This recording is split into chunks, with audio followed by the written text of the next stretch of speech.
ඉතින් අපි අද බලාගමු Nokia 3 ෆෝන් එකක් disassemble කරගන්නේ කොහොමද කියලා. මේ Nokia 3 මොබයිල් ෆෝන් එකක් පොඩ්ඩක් පැහැදිලි වුණාට බලන්න ඕනේ මොඩල් නම්බර එක PA10 කියලා හරි තියෙනවා. ඉතින් ඒ ෆෝන් එක disassemble කරගන්න ඉස්සෙල්ලා අපි දැනගන්න ඕන කලින් කිව්වා වගේම SIM tray chip එහෙම remove කරලා තියෙන්න ඕන ෆෝන් එක. SIM දෙකයි chip එකයි remove කරගත්තා පස්සේ අපි පොඩි මෙන්න මේ වගේ cut tool එකකින් මේ වගේ plastic tool එකකුයි තව plastic plate tool එකකුයි පාවිච්චි කරගෙන මේ සමහර මේ tweezer එක පාවිච්චි කරගෙන පොඩ්ඩක් heat කරලා මේ back cover එක මුලින්ම ගලවන්න තියෙනවා. මේක පස්සකට back cover එකෙන් තමයි ගලවන්න තියෙන්නේ. ඒක කියන්න ඕන. ඒක මේ අපි පොඩ්ඩක් shotgun එකෙන් heat කරගන්න ඕන. සාමාන්‍ය ප්ලාස්ටික් හින්දා උණු වෙලා යන්නේ නැති ගානට සෙන්ටිග්‍රේඩ් 150ට 204 දාලා එක දිගට කරගෙන තියාගෙන ඉන්නදෝ පොඩ හීට් කරලා සාමාන්‍ය හීට් උෂ්ණතාවයට ආවට පස්සේ මේක පතුලේ තියෙන ගම් එක ගැලවෙනවා. ගම් එක බුරුල් වෙනවා ගැලවෙනවා නෙවෙයි ගම් එක යන දිය වෙනවා වගේ වැඩක් කරන ඊට පස්සේ මේ වගේ ප්ලග් ටූල් එකකින් දාලා පැත්තක් එක මුල්ලක් විශේෂයෙන් උඩ පැත්තේ කැමරේ තියෙන පැත්තේ ලවුන් පැත්තේ මුල්ල එන ගලවලා අන්න ප්ලේට් එකෙන් ටූල් එකෙන් ගලව වටේ ගම්මෙන් ගලවගෙන යනවා.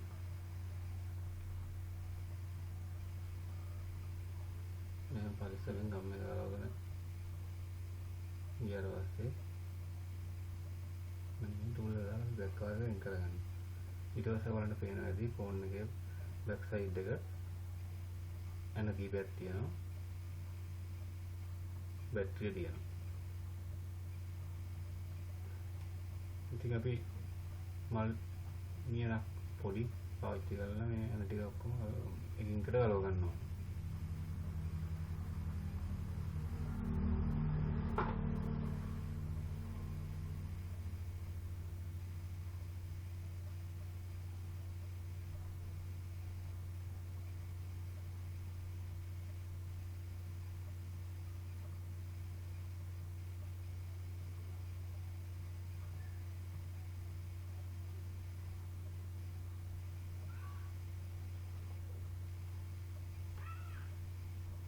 ටික ගලවගෙන අපි ෆෝන් එකේ උඩ කවරේ මේ කළු පාට උඩ කවර එක බෑක් සයිඩ් එකේ තියෙන ඒ උඩ කවර එක මුලින්ම රිමූව් කරගෙන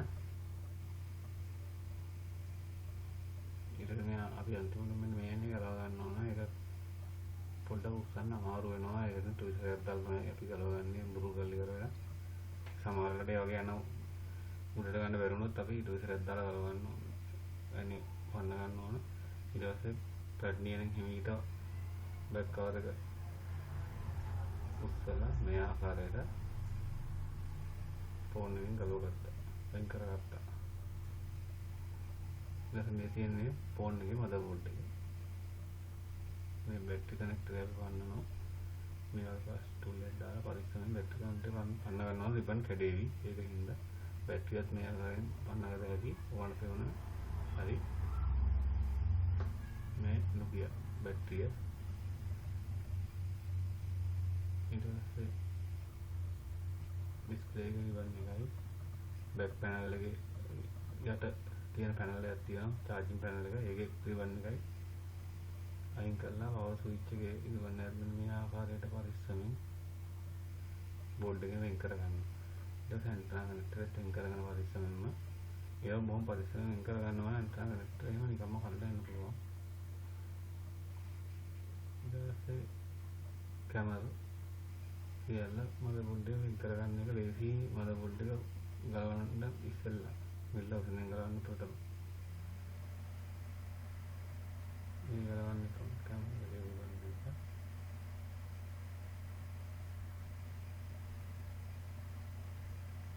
ඊට කැමරා දෙකයි කියලා ගලවලා ඉවරලා මදර්බෝඩ් එකේ තියෙන එන බුරුල් කරලා මදර්බෝඩ් එක පරිස්සමෙන් පන්න ගන්නවා. මේක මදර්බෝඩ් මදර්බෝඩ් එක කයිනේ තියෙන ඉතින් ඒක ගුරුගලි වෙලා වන්නගයි සමහර ෆෝන් වල මදර්බෝඩ් එක යන දෙකක් කොහොමද කීපයක් තියෙන්න පුළුවන්.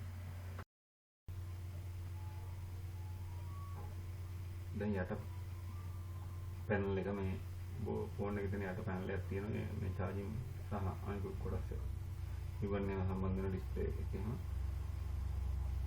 ඒ පැනල් එක දැන් අපි ගලව ගන්න පරිස්සම්. ඒක යන ටික ගුරුගලි වෙලා ඒ පැනල් එක කවර් කරලා තියෙන කවර් එක මේ ගලවන්නේ.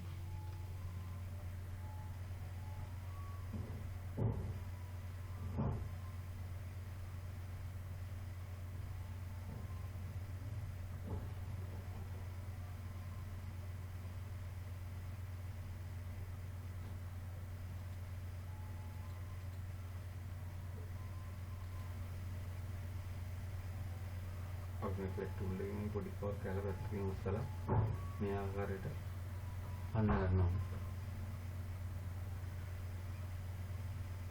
හොඳට බලා ගන්න මේ පන්න ගන්න.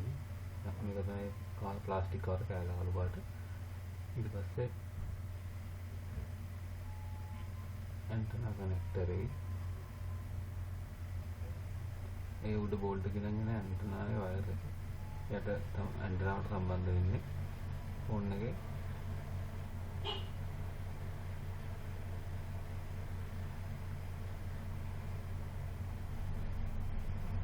මේ විදිහට කනෙක්ටර් මන්නගෙන යට ෆෑන් බෝඩ් එක මේ ආකාරයට ගලවගත්තා. මේ තියෙන්නේ ෆෑන් බෝඩ් එක පැහැදිලි නම් බලා ගන්න ඕන මේ ෆෑන් බෝඩ් එක තියෙන්නේ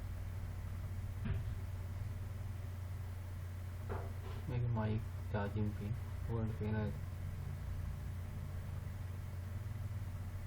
මයික් එක charging pin එක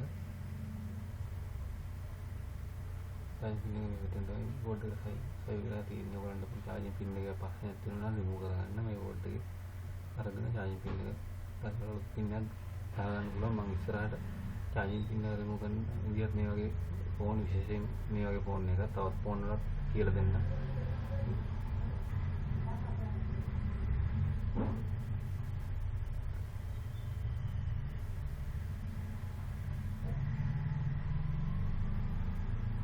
ඒ කොටසෙන් යම්කි ෆිල්ටර් කිරීමක් කරලා තමයි මේ ඉදිරියට කරන්ට් එක යවන්නේ. කරන්ට් එක ස්මූත් කරලා ෆිල්ටර් කරලා එහෙම උඩ මදර්බෝඩ් එකට කරන්ට් එක යන්නේ. charging voltage එක. voltage එක ගොඩක් බැලන්ස් කරලා යවන්නේ බෝඩ් එකෙන් තමයි. panel board එක. මේ තියෙන earpiece එක. earpiece එක අත වලට දෙන්නේ උඩ mic එක. උඩ බෝඩ් එකේ mic එක එළියට දෙන කෑල්ල. රබර් මේ බැටරිය කනෙක්ටර් එකෙන් පස්සෙන් ඕලා මේවා නිකම්ම හදන්න පුළුවන්. ප්‍රොසෙසර් එක තියෙන්නේ මෙතන. Mediatek ප්‍රොසෙසර් එක MT6737 CPU එක MT6737 CPU එක. ඒ වගේම එහා පැත්තේ power IC regulator voltage control එහෙම IC තියෙනවා. මේ heat sink එකත් කළා අපිට බලන්න පුළුවන්. heat sink වල තියෙන plate එක පිටින් කරවන්න පුළුවන් සාමාන්‍ය branded phone ඕන එක වෙනම කරවන්න පුළුවන්. ඉතින් හදලා තියෙන්නේ. නැත්නම් රත් කළා තමයි ගලවන්න ඕන. සමහර Chinese phone වල රත් කළා ගලවන්න තියෙන්නේ. IC දෙක IC Mediatek IC දෙකක් තියෙනවා. ඊට පස්සේ කනෙක්ටර් මදර්බෝඩ් එක හොඳට චෙක් කරාම ඕනනම් වෝල්ට් එකක් තියෙනවා මොකක් හරි ඒ වෝල්ට් එක මොකක්ද කියලා අතට පෙන වෝල්ට් එක නම් බලන්න ඕන. ස්පීකරේ මදර්බෝඩ් එකට කනෙක්ට් කරලා ස්පීකරේ මදර්බෝඩ් එකට කනෙක්ට් කරලා බින්දර තමයි මේ පේන්න තියෙන්නේ. මේ දෙක ඊට අනිත් පැත්තේ තියෙන වයිබ්‍රේට් මෝටරේ මදර්බෝඩ් එකට කනෙක්ට් කරන බින්දර තමයි ප්ලේට් එක. මේක ස්පීකරේ වයිබ්‍රේට් මෝටරේ දෙකම හයි වෙන ප්ලාස්ටික් කවර් එක. ඉතින් මේ ආකාරයට තමයි Nokia 3 ෆෝන් එක disassemble කරගන්නේ. සුබ දවසක් සියලු දෙනාටම.